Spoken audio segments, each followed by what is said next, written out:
After a year of the media and Mark Carney's government trying to embarrass Donald Trump over his bad economic policy, they decided to stand up to Donald Trump by stealing his entire economic policy. But of course, the mainstream media, when Mark Carney does it, it's a good thing. But Canada is not in the same position as the US, so it is totally backfiring, so much so that the companies affected, allegedly getting all the benefits, are saying that this won't help. The only thing to help is a deal with the United States. Speaking of, we've got some more information on the Jets debacle. This is shaping up to be a massive mistake for Canada, but luckily the Indigenous are around to show us how to get projects done. There's a lot to talk about in today's video, so let's get into it. These new measures aim to cut imports of steel while increasing demand for steel produced right here. After enduring half a year of Donald Trump's 50% tariffs, Canada's steel industry is teetering on the edge. Our order books are not being filled up at this moment because nobody's investing. It's such a real perilous time. We must protect our workers and our industries who are most exposed to U.S. tariffs. The Liberal government is introducing new measures to reduce the amount of foreign steel. My favorite part about this entire situation is that he's saying it's to stand up to U.S. tariffs. Remember, Canada's under economic attack. Poor us. It's all Donald Trump's fault.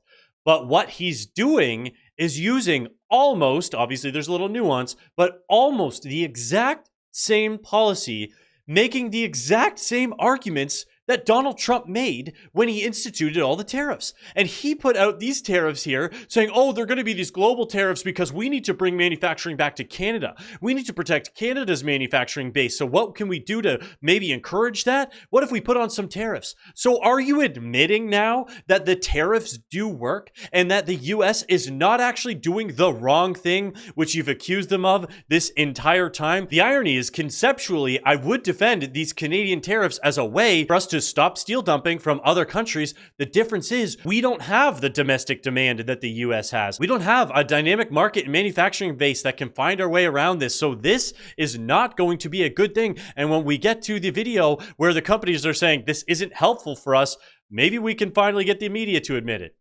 The countries that Canada does not have a free trade agreement with will face lower quotas. Steel from countries like China, Taiwan, India, Turkey, and the United Arab Emirates will now be limited to 20% of what they sold to Canada in 2024. The government estimates that could boost domestic steel sales by $850 million.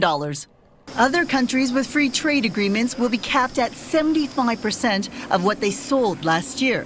But U.S. imports won't be capped. But all American steel products will continue to face 25% tariffs. Now keep in mind, these aren't getting framed as retaliatory tariffs anymore. These are to protect and help workers. So they're using the same argument that Donald Trump used. They're completely doing a 180. This government will do whatever it takes to protect our sectors and not just protect them, but to help them reposition for the new global economy. The government will also subsidize the cost of transporting steel and lumber by rail across the country. Internationally, when it comes to big defense procurements like submarines, Canada will continue making Buy Canadian a requirement. So we're clear, another government subsidy. So not only are wages being subsidized, shipping's being subsidized, costs are being subsidized, extra loans are being introduced, and this is all coming from taxpayer dollars. We will absolutely make sure that there are steel and aluminum and sometimes, depending, lumber requirements, because we need to protect jobs in these tariff sectors. So not only are they doing tariffs, they're doing subsidies, and the government is making procurement requirements to use Canadian materials. I don't have a problem with them trying to protect Canada's economy. In fact, I support it. I want Canada to have a strong economy. I want lots of jobs to be created, but that has to be done through a deal with the United States. And we are seeing that happen. Just a quick thing before we move on to the next video. We got these charts here, and the US steel imports from Canada turned negative in 2025. So yes, the US is now sending Canada more steel than they get from us. I thought that was insane personally. But here's this clip from the lumber industry where they're saying, hey, Mark Carney, you can't just subsidize your way out of this. We need real help. We need real changes. I'm at a softwood lumber manufacturer in Delta, BC, where management say they've just been trying to make it through the year without laying anybody off. They say today's new measures won't make a lot of difference. The softwood industry has been hammered this year by a combination of U.S. duties that have tripled and new tariffs announced by President Trump last month. It has forced producers to raise prices. Business from the U.S. is down. Here at Leslie Forest Products, they say government loans and cheaper rail freight aren't really useful. Breaking news, the government of Canada subsidizing all of the industries, aka spending taxpayer dollars just to keep these companies afloat, is not actually helpful for keeping the industry alive. We ship very little lumber via rail. You know, most of the wood that we're sending down to the States is going on trucks. So that doesn't really help us. In terms of like loan guarantees, you know, we can already get loans from the bank. He says what would help is a deal with the U.S. to bring down duties. In the meantime, the company says to remain profitable, it's now forced to send lumber down to the U.S. and refinish it there to avoid some of the tariff and duty hit. And that means less work for employees here.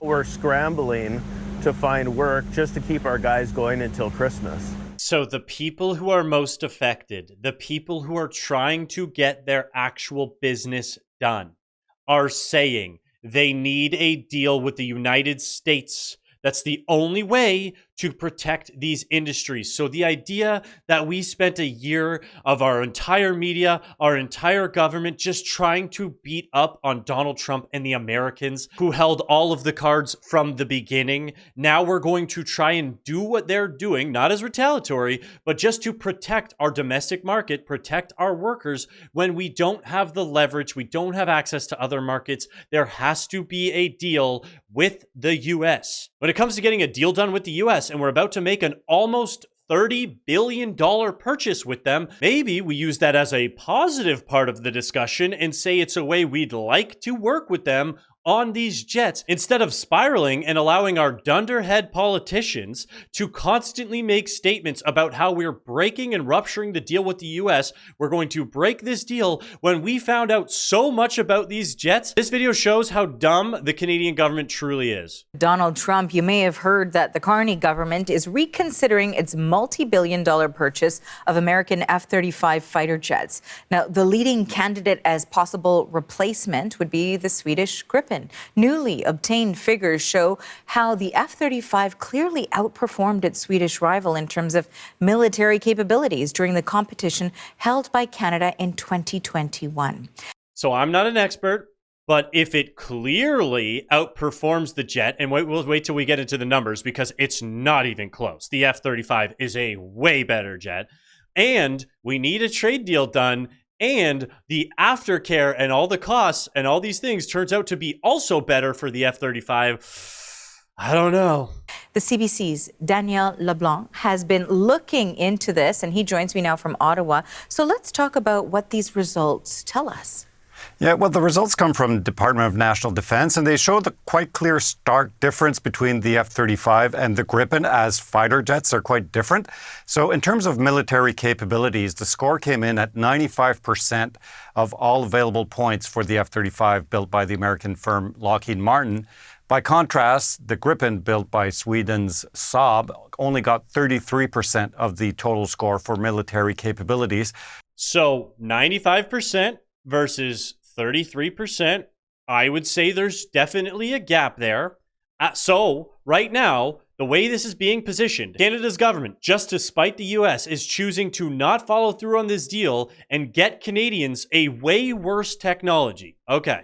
We're talking here about the ability to defend North America, the ability to complete successfully missions against modern militaries, potentially Russia or China. Critics argue that, the scores obviously favored the F-35 because the Royal Canadian Air Force has always wanted the F-35, so that the tasks or the criteria might have been biased in favor of the F-35. What other experts are saying, though, is that they always expected the F-35 to win. They got the contract in 2022. But the difference or the contrast or the gap between the two companies is quite startling for many experts who knew there was a victory by the F-35, but maybe not by that significant gap. So we can listen to two experts who saw those results and what they think about them. We have the potential to buy the best jets in the world. And we still come up with criticisms that the testing wasn't fair. No, the Gripens are better. No, it can't work with Americans. The capability assessment here says that there is a clear-cut winner, like no contest, no ambiguity. The F-35 was assessed as being much more capable than the alternative, and I don't think that that's fundamentally changed. There's nothing close in capability between a Gripen and an F-35. Between a 4.5 generation airplane and a 5th generation airplane like an F-35. There you have it. There's nothing close to compare them, and that's why Canada is losing international support from investors. And we got this article here. Mr. Carney, investors don't see rule of law in Canada, they see chaos. It is chaotic when they see those decisions being made. When asked what extra Canada does to appeal to foreign investors over the United States, Prime Minister Mark Carney replied, "Well, we have the rule of law," a remark that was met with laughter in the room. This comment reveals a staggering disconnect from reality, a political fantasy that frames Canada as a bastion of stability against the shaky and unpredictable nature of its largest trading partner. An analysis of the objective investment climate exposes this assertion as nothing more than political marketing divorced from economic reality. That's good. This is actually a really good article from Richard Sciano. Speaking of rule of law, speaking of chaos when it comes to decision, Canada is under threat. We need projects to be built, and we've got these articles that the BC Coastal First Nations vow oil pipeline to North Coast will never happen. The president of the Coastal First Nations in British Columbia said Wednesday an oil pipeline to the province's north coast will never happen, and slammed Ottawa for negotiating with Alberta on a possible pipeline deal without involving First Nations. That sounds like we've got the rule of law working towards us. That sounds like a really welcoming investment climate. This sounds like a great way for us to get projects completed inside of Canada. We don't need to get a deal done with the US. We got the First Nations showing us how to do business. Speaking of the First Nations, the Indigenous, we got this awesome story here. This is a prominent figure in the First Nations community of Canada. He's got dozens of books. He's won a bunch of awards for how Indigenous and how much of a pillar he is to the First Nations community. We should all look up to him. Let's see if there's anything we can learn. The headline said it all. Thomas King, who has made a career writing books about lived experience as a First Nations man, is not Indigenous at all. King broke the news Monday in a Globe and Mail column, saying he learned he's not Cherokee as he's always claimed, crediting the US-based Tribal Alliance Against Fraud for tracing his ancestry and finding none. The literary world was quick to respond. Anishinaabe author Wab Rice posting, "This is the third time someone I've either looked up to or worked with in the lit world has been outed as a pretendian." Stolo journalist Robert Jago saying, "We've all known for years," adding, "None of us wanted to do it," referring to making the information public, as it would feel like curb stomping Mr. Rogers. So there you have it. One of the prominent Indigenous First Nation voices of Canada was a fraud.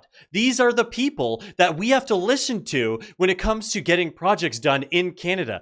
And allegedly, according to this post, these people knew it was going on, but didn't want to blow his cover because they knew it would ruin the reputation. I'm so glad that we listened to them, and it's definitely not holding Canada back. We definitely don't send the First Nations more money than any other country does in the world. So I'm actually glad we're giving these guys basically entire cities and all of their land back. But obviously we did just find a pretendian like that post there. So I figured it would be worth listening to his speech from an actual real Indigenous Canadian. We've got this kindly young gentleman here with a very important post about Canadian culture. Mr. Speaker, today marks the 350th anniversary of the martyrdom of 9th Sikh Guru, Guru Tegh Bahadur Sahib Ji, a towering figure not only in the Sikh history, but in the history of humanity.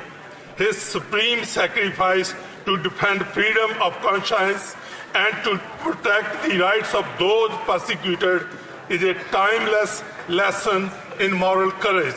Wow, I bet you if we could understand what he's saying, we would be very moved, and he was probably saying some really important good stuff. Just a reminder, this is in the House of Commons, essentially Canada's Congress, so I'm glad we've got some real, true Indigenous representation in the House. As the Saturday Night Live version of Canada continues to stumble along, we continue to see all of these insane, unhelpful announcements that cost taxpayers money, don't create any jobs, aren't helpful. We're now trying to copy what the US did, but we don't have any leverage. We're now in a way worse economic position, and the companies themselves are finally comfortable enough to say, put the politics aside, we need a deal with the US, use the jets in a positive manner to try and encourage a deal with the US. But if you made it this far in the video, you absolutely rock. Don't forget to like and subscribe. We're trying to get these videos out in front of more people. We are trying to grow the channel. If you want to support the channel, you can do it through the link down below. You can also do it directly through YouTube. Thank you, and have a great rest of your day.